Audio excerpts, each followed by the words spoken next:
শুভ সকাল বন্ধুরা, চলে এলাম আমার রান্নাঘরে রান্না নিয়ে। আজকে দেখাচ্ছি কাঁচকলা ভাজা বন্ধুরা। তার জন্য আমি নিয়েছি কাঁচকলা, কেটে নিয়েছি গোল গোল করে, চিনি নিয়েছি, হলুদ আছে, লবণ রয়েছে এখানে। এখানে জল গরম বসিয়ে দিয়েছি বন্ধুরা।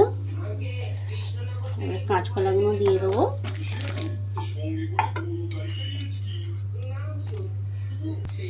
কাঁচকলাগুলো একটু সেদ্ধ করে নিলে বন্ধুরা তার কষটা বেরিয়ে চলে যায়। তার মধ্যে এবারে দিলাম হলুদ, দিলাম লবণ, দিলাম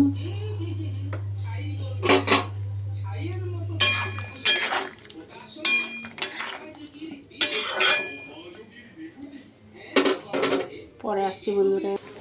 এই যে বন্ধুরা দেখছেন কেমন একটা কষ মতো বেরিয়েছে।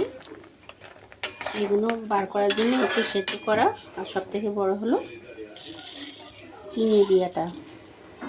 একটু মিষ্টিটা দিলে কাঁচকলা ভাজাটা খুব ভালো লাগে খেতে।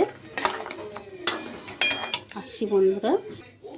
এখানে কাঁচকলাগুলো বন্ধুরা সেদ্ধ হয়ে গেছে, আর এখানে আমার তেলও গরম হয়ে গেছে বন্ধুরা।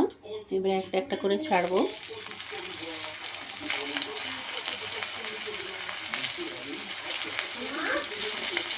পরে আসি। দেখুন বন্ধুরা, এক পিঠটা ভাজা হয়ে গেছে।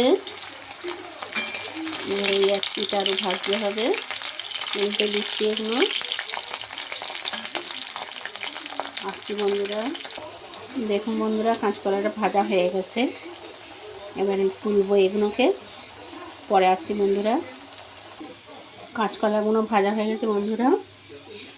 এবার একটু পোস্ত দেবো।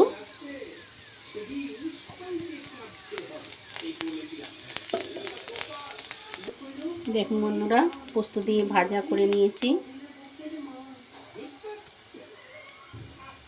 ভাজা হয়ে গেছে বন্ধুরা। কাঁচা লঙ্কা দিয়ে গার্নিশ করে নিয়েছি বন্ধুরা। দেখুন কেমন লাগছে। রান্নাও করে দেখবেন কেমন লাগে। লাইক কমেন্ট করে দেবেন একটু বন্ধুরা ভালো লাগলে। শুভ সকাল বন্ধুরা, আবার পরে একটা রান্না নিয়ে আসছি।